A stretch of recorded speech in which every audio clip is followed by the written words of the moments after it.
Hello and welcome to The Content Bite, a podcast for freelancers who use their words to make money. I'm Rachel Smith, a freelance journalist, copywriter and content producer. I'm also the founder of Rachel's List, a jobs board and community for Australian writers and other creatives. And I'm Lynne Testoni. I'm a journalist and content writer as well. Rachel and I are your weekly co-hosts, and every week we bring you all kinds of tips, tricks and some fabulous guests to help you make the most of your freelance business. Many writers don't realise just how much their time is really worth, and we waste a lot of time doing things that can be automated. That's why I love Rounded. It tracks invoices so I don't have to remember who's paid and who needs chasing up. And when I started using Rounded, I realised how much time I'd been wasting on admin, literally hours every week. Now it takes me about 2 minutes to send an invoice. Yeah, and it's worth knowing that you can try Rounded for free. And if you're a gold member of Rachel's List, you're in luck. You can save 20% on any annual Rounded plan.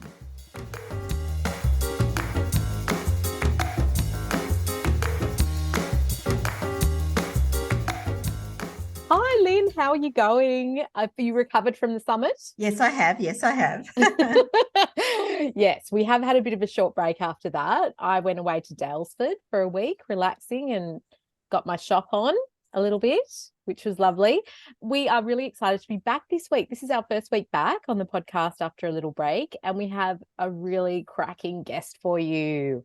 One of Australia's most successful authors, which I know is always a popular topic with our listeners. Lots of wannabe authors or authors listening. Isn't that right? It is. It's a dream for many of us. And Yeah. I'm really excited to welcome novelist and writer Charlotte Wood. She's just released her 10th book. Would you believe it? Amazing. Do you want to do a bit of an intro? Yes, I would love to. Charlotte Wood is the author of 10 books, as we were just saying, including the recently released Stone Yard devotional. Her previous novel was the international bestseller The Weekend, which was shortlisted for several awards, including the Stella Prize and the Prime Minister's Literary Award, both of which she won, among others, for her earlier novel, The Natural Way of Things, in 2016. That title was featured in the 2021 ABC television series The Books That Made Us. Her features and essays have appeared in the New York Times, The Guardian, the Sydney Morning Herald and the Saturday Paper, among other publications. And in 2023, the Belvoir Theatre Company in Sydney staged an adaptation of The Weekend, which I know you've seen, Lynne. I haven't seen, but we're going to talk about that. Welcome, Charlotte. Yes, welcome. Thank you so much. Thank you to both of you. We were just talking offline a little bit about how you've written 10 books. Oh, my God. Can you tell us how it all started and whether it was always something that you wanted to do? Yeah, I sort of say that I think I always wanted to be a writer, but I didn't know that. But I started out in journalism.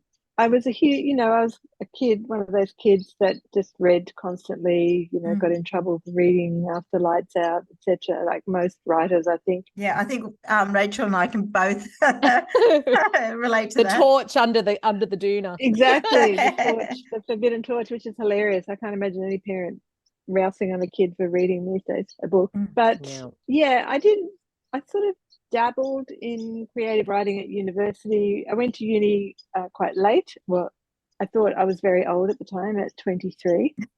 Compared to the 18-year-olds around me, I was quite old. Yeah. And I started doing creative writing classes at uni, and I just sort of dabbled in that for a while, but really not until just before I turned 30 did I sort of get serious about it, realizing that it was something I really wanted to do. I really wanted to commit to.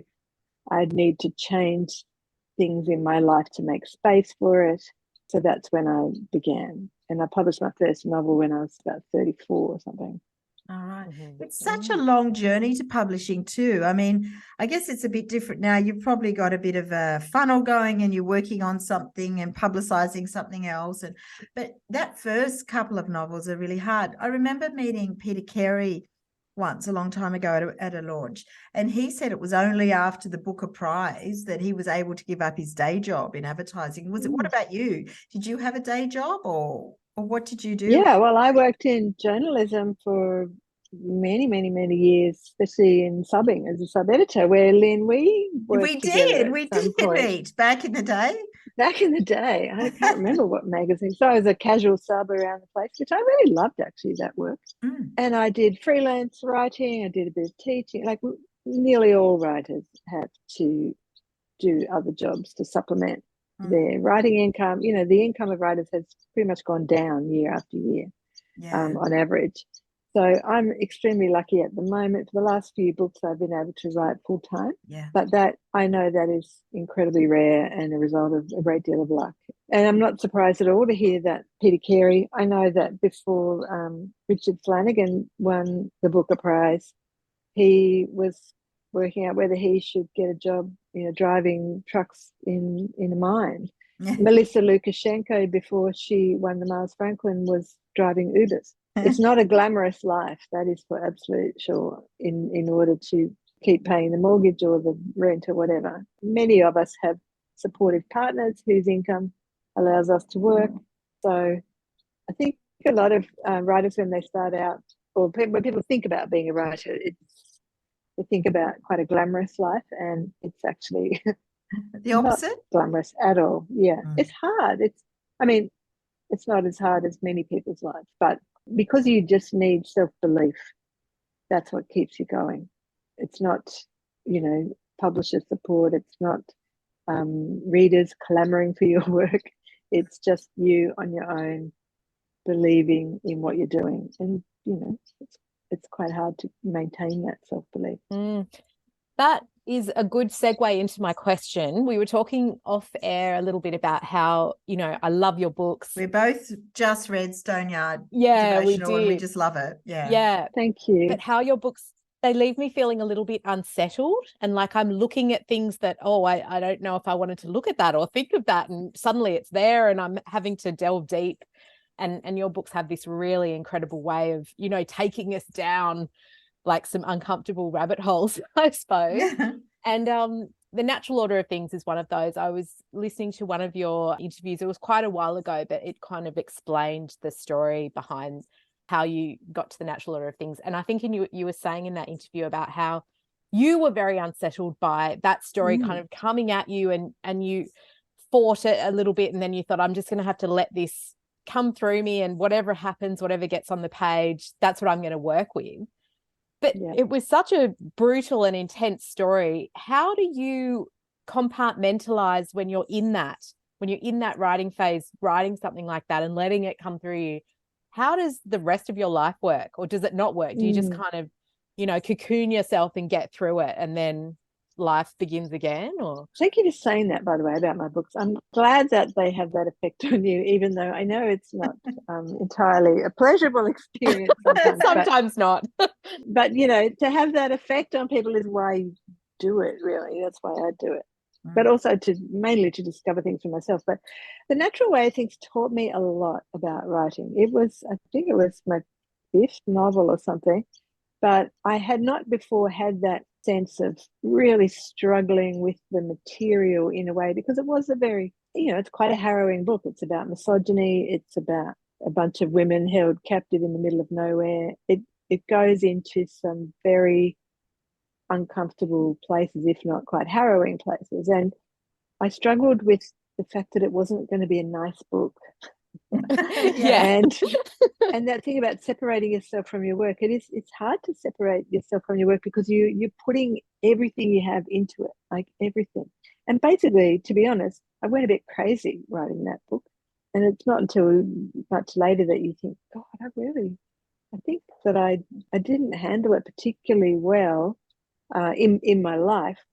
I think I handled it reasonably well in the book, and the book, you know, certainly seemed to have a charge and a power that my other previous books had not had, and it did well, and it really changed my life, actually, because it was the one that won a couple of prizes and whatever. But even though, actually, if we talk about prizes, there's lots of things about prizes that do not change anything, so that'll be interesting to go there. But I didn't compartmentalize it very well at that point, except that I have a very, very loving and very stable partner who is a man, and the book was a lot about men who were awful, and I lived with a man who was really nice and a feminist, and doesn't, you know, I wasn't living with people who were like the people in the book. And then you do sort of switch off and go and see your nieces and do your garden and all that sort of stuff that is about the good things in life. But it certainly it was hard with that book. But what I did learn from that book was that if you trust your writing mind and your unconscious, it will tell you how to write the book. It will show you how to write the book. And that's when I had to just sort of surrender to, I kept on trying to dodge the darkness of it and make it not so icky. And then it was just like, it just kept dying on the page when I tried that. So You had in to the end, I was embrace like, it. all right, I'm just going to go with it. And then it just sort of poured out in a way that was deeply unsettling for me. And yet it's what gave the book, if it has any power, that's where it came from, just letting it come. So I learned a big lesson about that, about trusting the unconscious and your sort of artistic instinct. And I've tried to do that since. Because I read that, and I also read Stoneyard Devotional quite close together, the landscapes kept getting mixed up a little bit in my head, like I don't know if that was your intention or if there was kind of those parallels when you were putting Stoneyard Devotional together, and it felt a little bit more personal as well. It sort of touched on trauma, well, in a very deep way. Like I'm still thinking about it and thinking about that protagonist, but I just loved it. So tell us about that book and how that all came about. Thank you. Yeah, it's funny. It does have a sort of slight echo, I guess, of The Natural Way of Things. I was talking to an interviewer the other day and she said she really loved The Natural Way of Things, but she really loves this one more, Stoneyard Devotional. And she said, I'm sort of 10 years older now than I was when I read The Natural Way of Things. And she said, that felt like a book for me as a young woman, but this is a book for me as a kind of grown-up woman, I guess. And I certainly didn't deliberately make it an echo of that book, but I grew up in the country. I grew up on the Monero where this book is set. It is a much more personal book because there are elements of my relationship with my mother that the narrator, the passages about the mother in Stoneyard Devotional are passages about my memories of my mother. And my feelings about grief for a parent who died when the narrator was relatively young. Those things are all really deeply personal. And then there's the entirely invented story around that, which is that the book opens when the narrator sort of stumbles into this convent guest house set in the middle of the Monero. She's escaping from her city life. She's had a big sort of professional crisis that is also a personal crisis. And she just sort of needs somewhere to go and lie down, basically, and be left alone and silent. I really felt that deeply, Charlotte. I have to say, I running think a lot two of people do. having a young child, like marriage, trying to manage it all. I really wanted to be her, lying in that patch of sunlight in her cabin. Yeah, and she says, and I think I just did an interview before this with someone who said, I wanted to go there. I just wanted to leave my life. So I think a lot of us are overwhelmed, right? Our contemporary world is overwhelming. It's overwhelming in a sensory way. It's overwhelming in a news and catastrophes way. This narrator has worked as an environmental activist and feels that has been a complete failure. So she is drawn back to this place sort of in some animal unconscious way. It sort of transpires that it must have to do with the fact that her parents are buried near there. But she goes there not really understanding all this, and she shows up at this place. She basically just wants to lie down and sleep. And after a little while, she decides to go and check out this church which is, the point of these women living in this religious community. They go in and out of this church 7 times a day. And she finds it completely bizarre. She doesn't know what the hell they're doing there. And yet she's grateful to them for offering this space to people, this sort of refuge. But she has no intention of staying there. She doesn't believe in God. She doesn't know what prayer is. She finds it all quite weird. And then there's a sort of little narrative gap.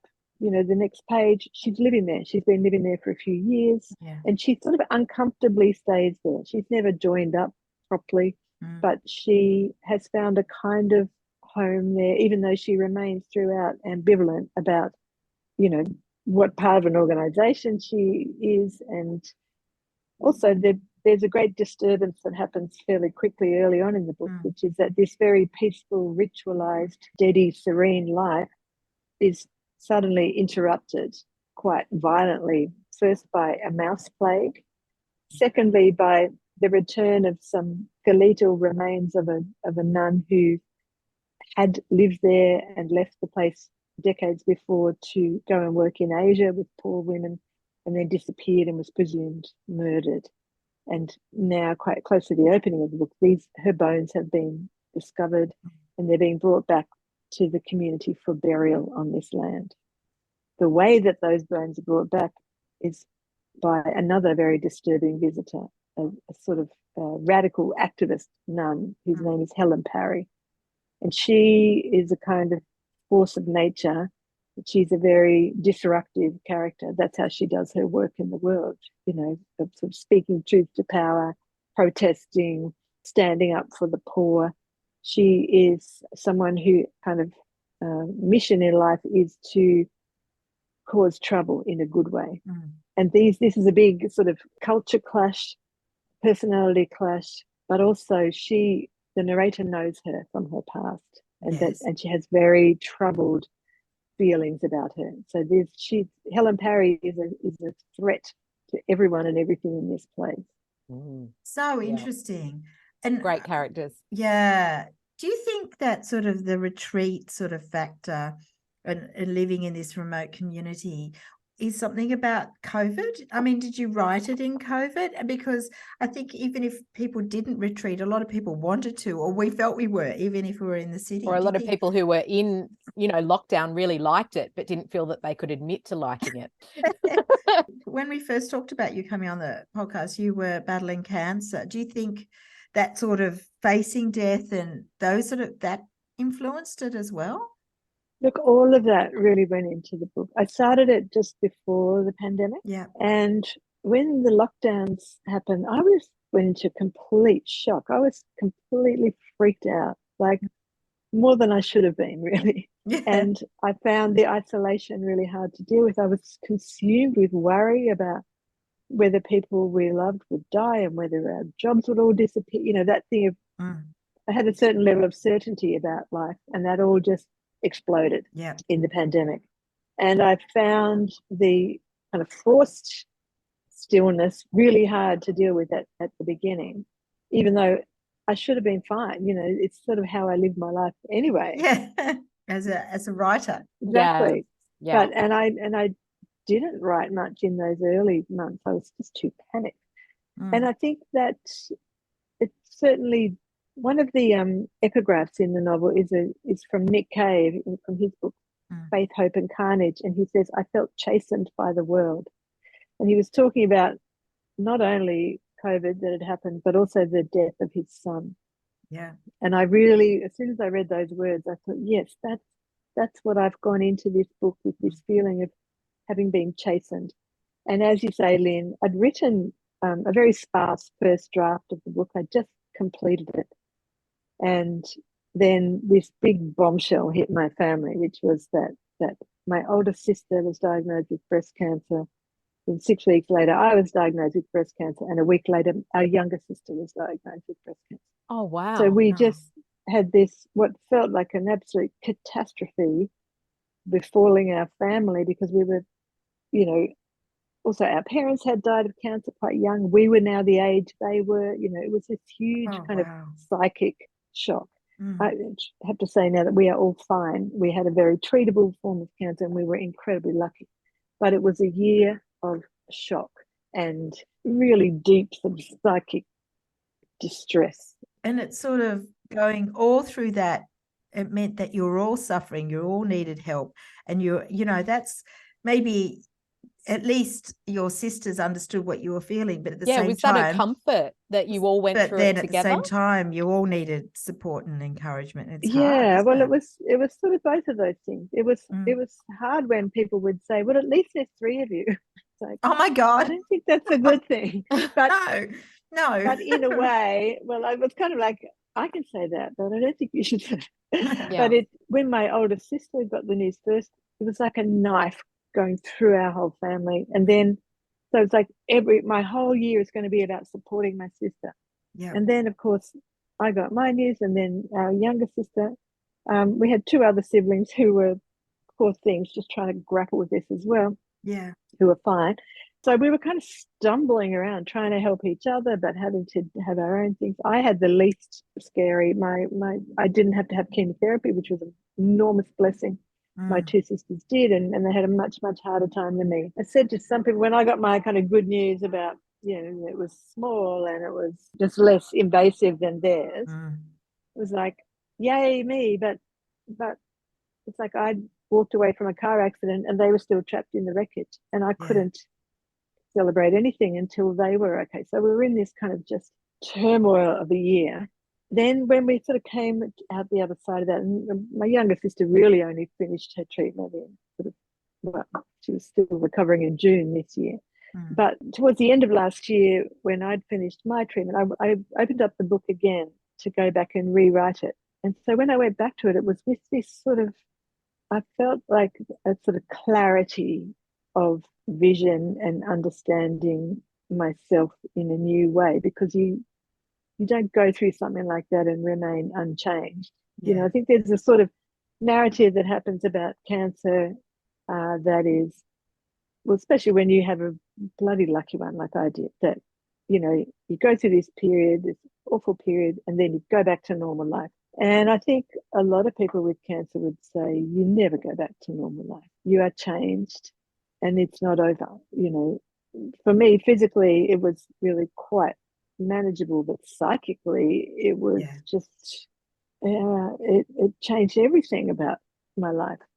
And that was a good thing to go back into the book with, because I had a sort of strength of conviction, I suppose, about the tone of the book.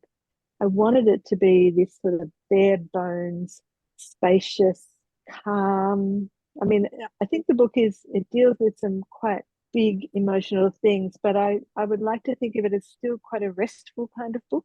And also, I didn't want to have any lessons or any moral certainty or any sort of admonishing or teaching moments in the book. I wanted it to be a book that I was so happy, Rachel, when you said it made you think about things. That's all I wanted it to do. But I don't think there are any answers in the book about how we should live or whatever. There are lots and lots and lots of questions, but I don't have any certainty about those things, and I didn't want the book to have that certainty either. Well, I think that's one of its strengths. It's a beautiful, I hesitate, a haunting book. It's I think that the thought of death, maybe that's why I asked the question about the cancer, that is got an undertone or haunting of it. It's not necessarily always explicit, but it's there, and that's what has given it some power as well. It's and some of the wonderful things about the book is actually what is not there rather than what is there. And I think that's one of the, I've read a few of your books. I've read 3. I think it's your best book, Charlotte, but I don't know if I should say that. It feels like I'm denigrating the others.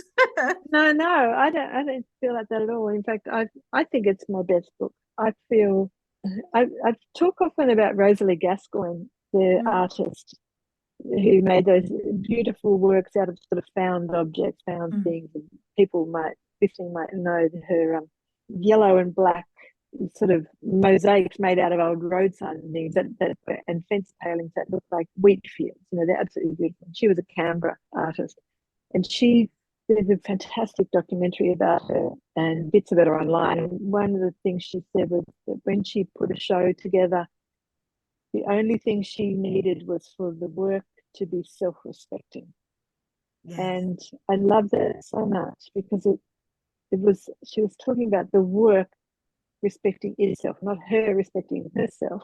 And I feel like that with this book, that's what I wanted to do. And often when you release a book, there's a lot of anxiety about, is anyone going to like it? Are people going to, understand it? Are people going to feel it what I want them to feel? Blah, blah, blah. And that sort of can be there. But as soon as I think about what's inside this book, all of that falls away from me, that anxiety. I feel like, yes, it is the book that I wanted to write. And I feel grateful that I was able to do that. And I think I've matured as a writer, to be honest. I feel like it's taken me 10 books to learn how to write a book. And finally, I've written a book that I feel happy with this book. It's really interesting. You know, I'm a Kindle reader, and I always think of the authors when I'm highlighting a passage in my Kindle. And I think, do the authors see that, you know, this passage has been highlighted 1,700 times or something like that? It's kind of a goodness, I never thought about that. Yeah, I wondered, do the authors get some kind of report about how their words, certain passages really resonate with readers, and they want to keep those words? It's really interesting as a reader to see, oh, wow, that passage that I love has also been highlighted. So you see that you see the number. Yeah, but I always wondered if authors knew that, because it would be quite lovely, wouldn't it, to know? It is interesting. I've never done, because I occasionally read books on Kindle, not very often, but I certainly never read my own books. Yeah. You I'm should, because then you'd see what resonates. I know, but I'm not sure.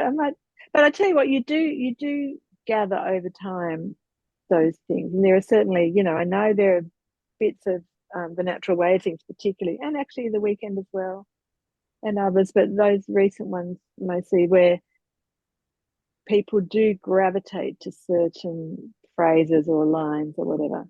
But no, I never knew that. That's amazing. Yeah. I don't know whether it'd be a good or bad thing for me. I suppose it's something completely new, because we just used to read a book and pass it on and whatever, but now in the digital world, you've got all this data. But interesting that authors don't necessarily know that. Yeah, well, maybe I'm the only idiot who doesn't know that. I haven't heard that. We did touch a little bit on awards earlier, but I want to just return to that, because we had a children's writer, Pip Harry, on recently, and she was talking about the CBCA awards. I think that was right, wasn't it, Lynne? And how if you won that, it catapulted you into bestseller status. You were in every library, all that sort of thing, and it really did change things for you. So is that the case? Is that been your experience? The Natural Way of Things won the Stella Prize, didn't it? Which is huge. Yes. And I think the point there is that it depends on the award. And I think, I'm sure you're absolutely right about the Children's Book Council Awards. And I think, because that's the kind of big kids book awards. There are also, there's Premier's Awards for children's books, there's the Prime Minister's Awards for children's books. Most readers are completely oblivious to prizes, except there are a couple so my, market, if you want, for want of a better word, it's called literary fiction, the genre, I guess. Literary fiction. So the awards in that world that seem to have an effect are really pretty much only the Stella and the Miles Franklin. Yeah. There's a million other awards. There's all the different state premiers awards. There's ASA Gold Medal Awards. There's the Barbara Jeffress Award, another great award for women writers. There's, I don't know, a whole heap that I don't even know what they are. But to be really honest, before I won any awards, I've been shortlisted for awards since my second book. I've been shortlisted for the Miles Franklin a couple of times. And people talk about, the shortlisting would be really good to draw attention to your book. Well, I can tell you that it really does not. It doesn't. It does. It makes you feel great. It can give your publisher some sort of confidence, but I know this from talking to publishers, really asking directly, what sort of impact does a Miles Franklin shortlist make? And they're like, maybe 100 or so books might sell more than. But also, I saw a really interesting article years ago by oh God, I've forgotten his name. He used to sort of work at Booktopia. God, I'll come back to you. And he said, in his experience, a big prize, the Booker Prize, absolutely, no question. Yeah. Big international award. He said often it depends if the author is already well known, and there's a sort of safety element to that. If they've won a prize, like, oh, good, yes, we'll go to him. But a lot of the time, it doesn't make the difference that people think it makes. It really, and the Stella is a real exception to that. I don't know how they've done that, but those women who set up that prize have just created an incredible community around that prize. I think they have schools programs, they have what they called the Stella count, where they really kept a really close eye on proportion of media coverage that goes to male writers as opposed to women and non-binary writers. So there is a whole ecosystem around that prize. That, and also it was a very grassroots prize. It came up from individual donations, and it still does go. You know, I know when I won it and hung out with those amazing people for a while, they said we get a donation from some farmer in North Queensland of like $5 every 3 months. You know, it's a very beautifully devised prize, and now they've got sort of a lot more financial stability because of some really big donors like Paula McLean. But I also think in the beginning, and I won it, you know, in the fairly, I think I was maybe the 5th winner or something. Yep. There was also a kind of novelty factor to the Stella that I think it still gains a lot of attention. It still definitely sells books. Yeah. But I wonder, you know, in 10 years if it will have that same effect, because people, you know, there's so many prizes really to keep track of. But they just did a brilliant job of marketing it, of creating this very close community around it. And the Mars Franklin is still, you know, regarded as the sort of the ultimate prize in Australia, I guess. And I believe, my understanding is that it does sell books. But you know, I think a mistake to think that once you win the Mars Franklin, you're made. I mean, I've never won it, but I know people who have won it who, you know, maybe 10 or 15 years ago who are just back to the same writing life that we all end up with. You know, fashions change, circumstances change, publishing trends change.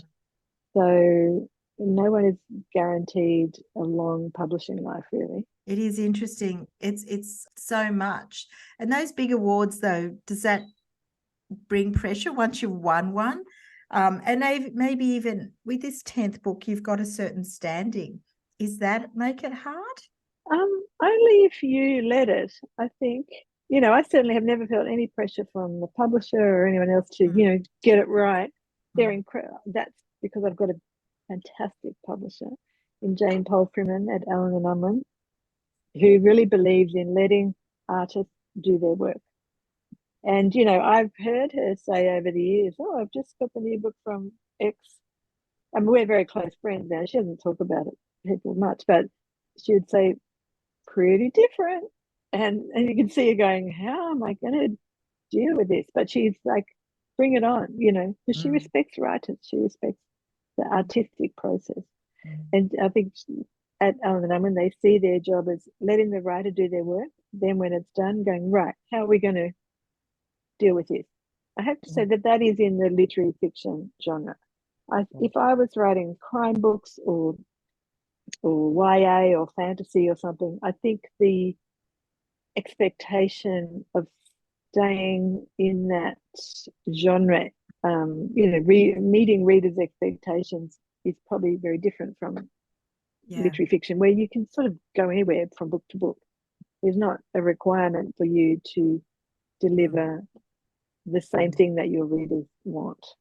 But I think for a lot of, you know, if you're writing rural romance and you suddenly came up with, you know, the natural way of things, it might cause a bit of consternation. What about the pressure you put on yourself? Like, you know, you had the natural way of things, winning awards and doing fantastically. Do you feel that pressure? Oh my gosh, I have to better this, or I have to come up with an idea that, you know, and what if you don't have any ideas? You just feel completely flat and you're like, I just want to take a year off and not write at all. What's that pressure like for you? Well, I think because I was quite old by the time I got any success, I didn't really feel that in a way that, you know, I look at young writers who have a massive hit with their first book and I think, like, good on you first. And then I hope you're going to be okay. Because if I had had any real success with my first or second books, I would have fallen prey to a lot more of that pressure, I think, than, you know, the one that really took off was, as I said, I think it was my 5th or 6th book. So I'd been around the publishing world for a long time. I kind of knew who I was in the writing world. And I think all any writer wants is to be able to keep working and keep publishing. So I put pressure on myself to write well, to write the best book that I can write. But, well, I guess what I've understood is only if I'm writing what I'm super interested in is it going to work anyway. Yeah. So if I thought, I better, and to be honest, every book that I write now, I think, oh God, those people who love The Weekend are really not going to like this one. And I feel kind of like, oh, that's terrible. And yet, if I try and go, I want to please those people again, it doesn't work. It just, the writing just falls to pieces. It just turns to crap. So I think you have to be brave enough to go, okay, people might have really loved that last book, but I have to be prepared to lose all of those people in this next one. I don't want to lose them. I desperately don't want to lose them, but I have to be prepared for that to happen if I'm to pursue the kind of inquiry that every writer is pursuing, which is very personal and very sort of idiosyncratic, I think. So, but in order to write the book, let the book be how it wants to be, I think you have to let go of that tendency to want to make other people happy, because mainly because it doesn't work anyway. It doesn't. Yeah. It's not going to work. I mean, you're on the publicity trail for Stoneyard Devotional right now. And it must be a bit like when people ask parents who've just had a baby, so you're going to have another one, that really annoying thing. But do you feel like you're already percolating ideas for the next one, or is your brain just taking a break and sticking with publicizing the book? And the more well-known you get, does the more draining that publicity trail become?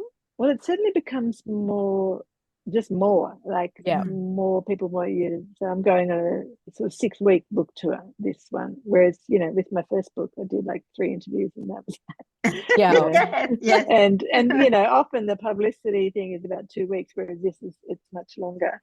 And just like physically, it's, I'm kind of exhausting. I get through it. And partly because of the cancer thing means I've got to take these drugs that for years and years that are they've got a fatigue side effect. So I'm just like, okay, I'm just going to go with it. Hopefully it'll be fine. But the other book, many books ago, I realized that I kind of know when I'm ready to finish a book, when I get a new idea just sort of twinkling away in the background. So I've had an idea for a new book for ages. I've written none of it, but I've got a setting, I suppose, which seems to be what I usually start with, a place, a kind of holder for the people. And so I won't be able to write anything of it while I'm touring. Some writers do, and I don't know how they do it, because to me, the kind of extroversion of publicity is like the opposite of writing, which is all about introversion and quietness and stillness and sort of privacy. So for me, those two sides of your brain just can't be working at the same time.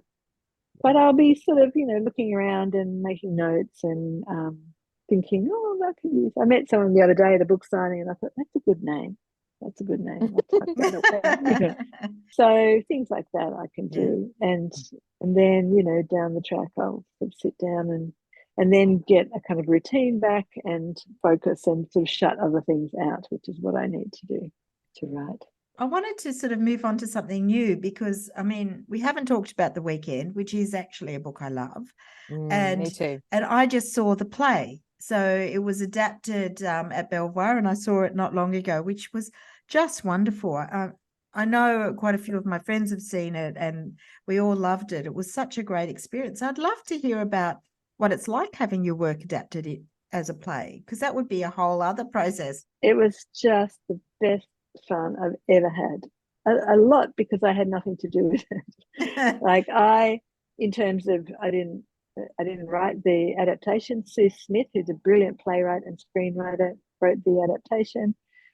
My role was basically to be allowed to go in and watch whatever I wanted, part of the process. So I sat in on the first I'd read the script. Sue asked me to read the script early on, the first draft. They kind of wanted me to be involved at whatever level I wanted to, which was not, I didn't want to be involved, but I wanted to be watching because I was completely fascinated by the entire process and very moved. I found it so fun and beautiful, and I was sort of filled with respect for these people making this whole production and how many people are involved.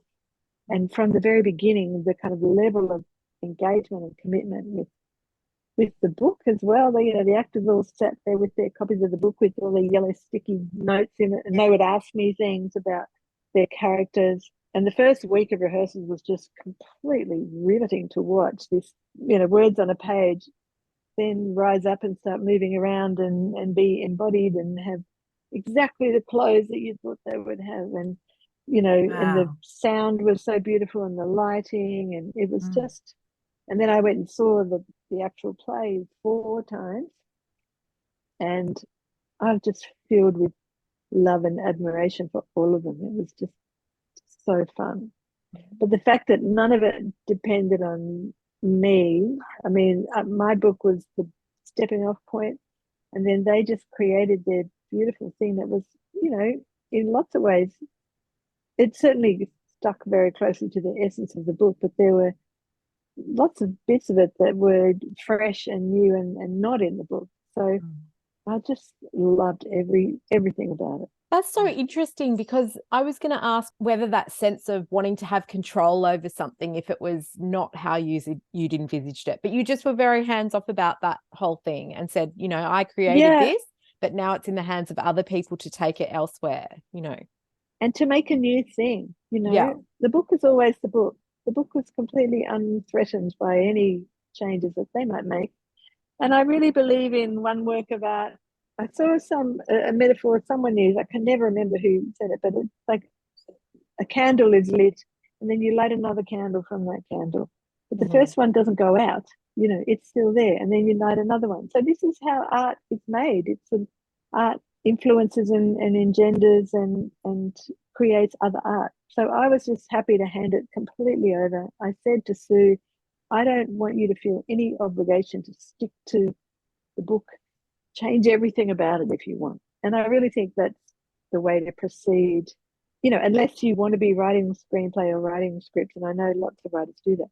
For me, to be honest, I'd written that book. I had no interest in staying in that book. I wanted to write a new book, so I wouldn't want to stay hanging around with a book for the number of years that it would take to write film and stage adaptations, because it does take a long time, especially film.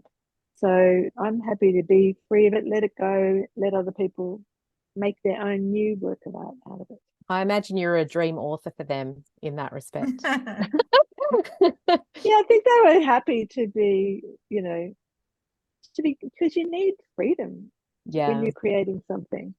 And to have the person going, well, no, that wasn't in the book and it wasn't quite like that. And she didn't have, actually, it was funny hearing audience people around me walking out of the theatre. A friend of mine heard this one day, some bloke saying, well, I don't think Charlotte Wood would be very happy with that production because that character is not supposed to look like that. I found that so hilarious. Like, if you only knew that I don't have any, I don't know, I think it would be kind of stingy to say, well, they have to look exactly the same as they look in the book, or anything. And just sort of closing things down rather than opening them up, which I think is what is needed for art to make itself. Well, I want to move from art to something that is probably necessary in getting your art out there, and that's marketing. There seems to be a lot of pressure on authors these days to be out there and marketing their books. And is that really exhausting for you? And are there things that work for you in the that social respect? media and all that stuff? That's, as well as obviously you're doing a 6-week book tour. Yeah. Look, it can be. Again, I've got an incredible publisher who has never said you've got to be on there posting blah blah blah. It's never meant, to be quite honest. I have been on Instagram for a long time. I used to be on Twitter. I loved Twitter when I was on there. I was on there for like 9 years, and then it just became more and more of a toxic cesspool as far as I was concerned. And when Donald Trump was elected, I'm like, I'm out of here. I can't. So I'm not on Twitter. I'm on Instagram, and I really like being on Instagram because I like taking photos. But I do have two separate accounts. I have a personal one that is really private, just, you know, things like taking photos of my cake that I made and whatever. That's for my friends and family. It's for sharing that kind of just day-to-day trivia. And I really like that. But it is important for me to keep that private. I think one of the things about social media for authors is how to manage it so it doesn't feel like all you're doing is ramming your book down people's throats, which at a time like this is quite difficult because you sort of are. It's a crowded marketplace out there, so you know, to get. But also, you know, you're visiting booksellers. They're taking photos of you. They're putting on their Instagram. You want to help them out, so you repost it on yours, etc. But I've got to find ways of bringing other stuff into that account that isn't just look at me, look at my book, look at me, look at my book. I think people have a certain level of tolerance for that. My book's been out for a week, and I will be posting a lot of stuff about it. I think if I was still doing it in a year, if I were, you know, following that account, I'd be like, yeah, you know what, I might just opt out of this for a while. And my Instagram account, my author account, automatically goes to Facebook as well. So that's, and I've just joined Threads, which I don't know whether I'll. What I like about Threads and what I missed about Twitter was the ability to share articles or stuff that you've seen online that you really love. There is such great stuff. So that's primarily what I would do with Threads, even though I haven't done very much in there. I think it can get relentless if you let it, and it can get exhausting, sort of engaging with every single comment or complaint that you might get, which you do find you get a lot of. So I just sort of take it as it comes, day by day, of whether I want to be really active on there or not. But certainly I'm like, okay, right now is promotion time, and I will do, you know, I want to help my publishers out, to be really honest.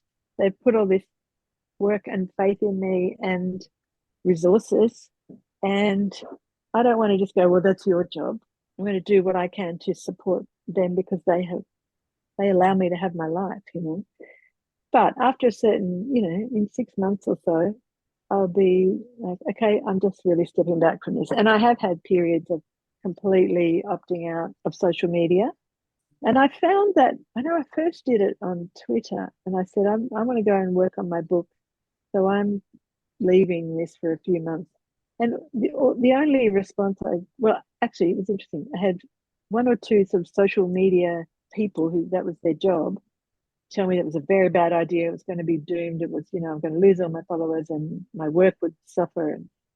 And well, what I discovered was that my work got better. That was when I was writing The Natural Way of Things. You know, when I got off social media entirely and focused on my work got better. Then people read it, you know. So that was a no-brainer, really. But the other thing I got was people saying, great, good for you. We'll be here when you get back. I want you to write your book. See you later. So I think that's a good thing to do, to take time off it.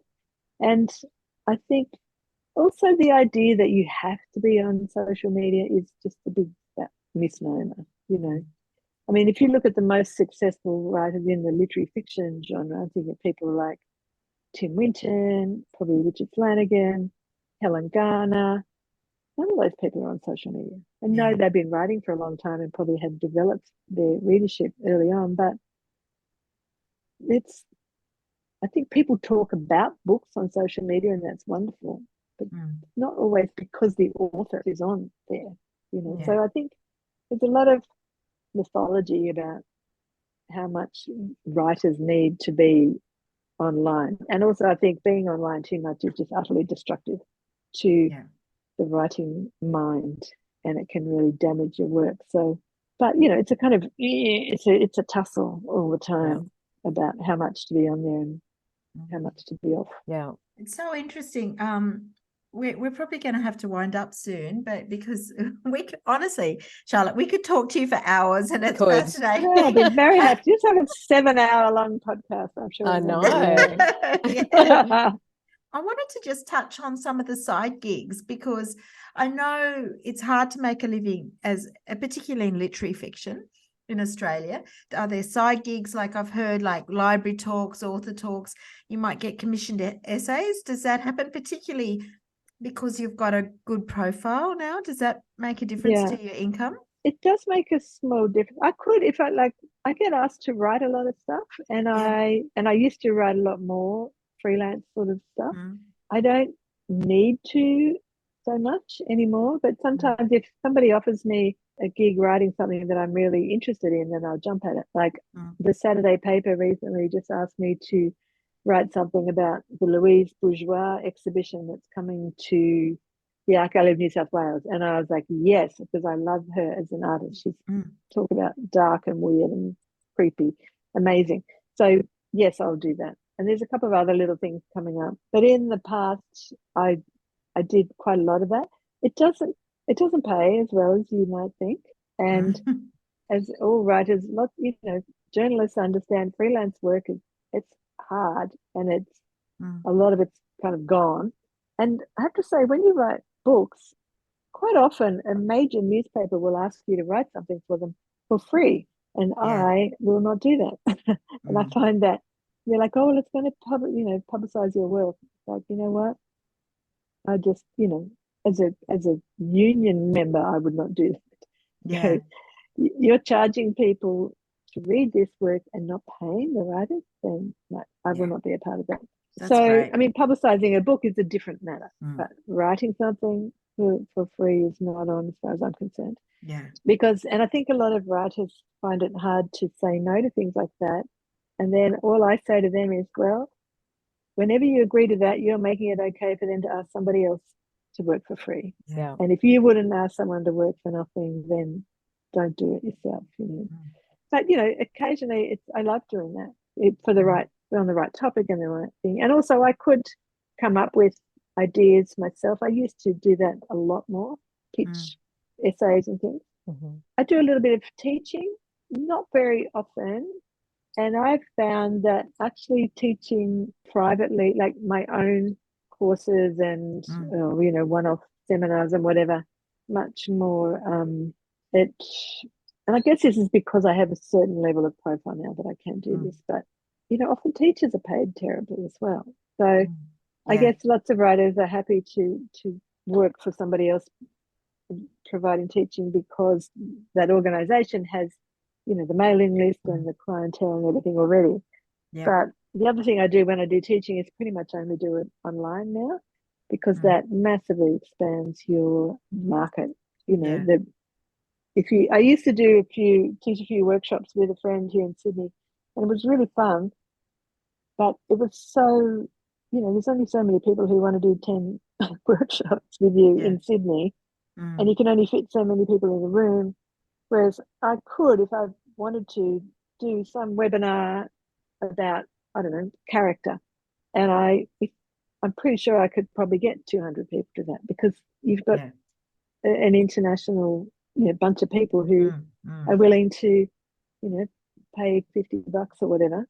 And especially if you can record it and they can look at it later, etc. And also I like being able to offer stuff to people who, if you live in the last course I did, we had someone in Darwin, 2 people in New Zealand, someone in Western Australia.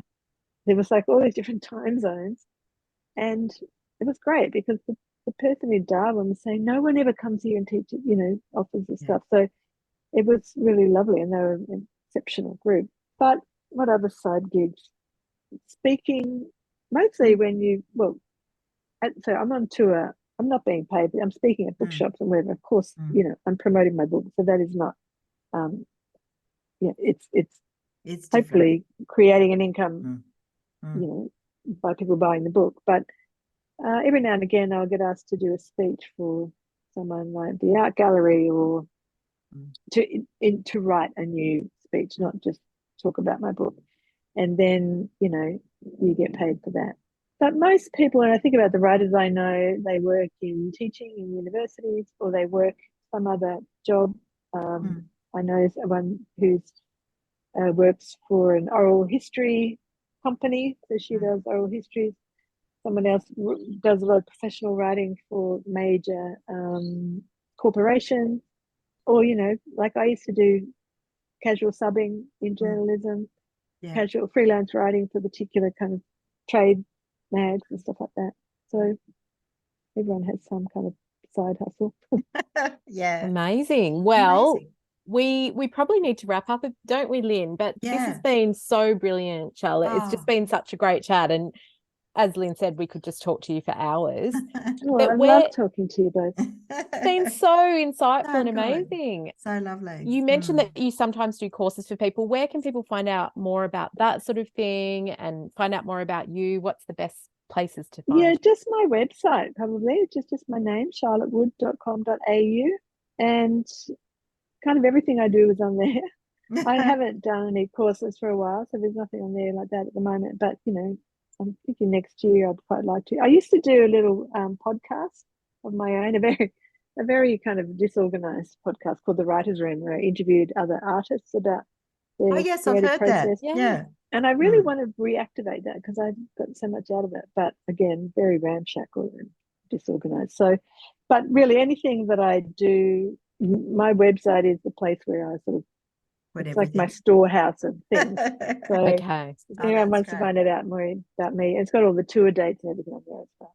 Oh, fantastic. Good. Oh, that's fantastic because Stoneyard Devotional's out right now. It's only just been released like a week or so ago. Been out for a week, Yes, yeah. So that means you're touring. So if people want to hear you talk about the book in more detail, they can go on your website and get all your tour dates because it sounds like you'll be out for a while. Yes, I'm going South Australia, Victoria, Brisbane, WA. Wow. Regional New South Wales, regional Victoria. Yeah. Fantastic. Gosh. So, wow. I will be everywhere. You'll be everywhere. Well, thank you so much, Charlotte, for being our guest this week. And thank you so much for taking the time before you head on your big road trip. We both really appreciate it. And that brings us to the end of our show this week. So thank you to everyone who's listening and rating us and everything. And we'll be back next week with another guest, Rach.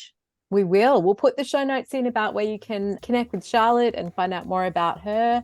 Yeah, and I should say thanks again to our sponsors, rounded.com.au, because they're easy in accounting and invoicing software, and they're just made for Australian freelancers and sole traders. So go to rounded.com.au. And we will be back next week. Fantastic. Yep. Thank you, Charlotte. Thank you so much. Thanks, Charlotte. Thanks very much. Okay, bye, everybody. Bye. Bye-bye.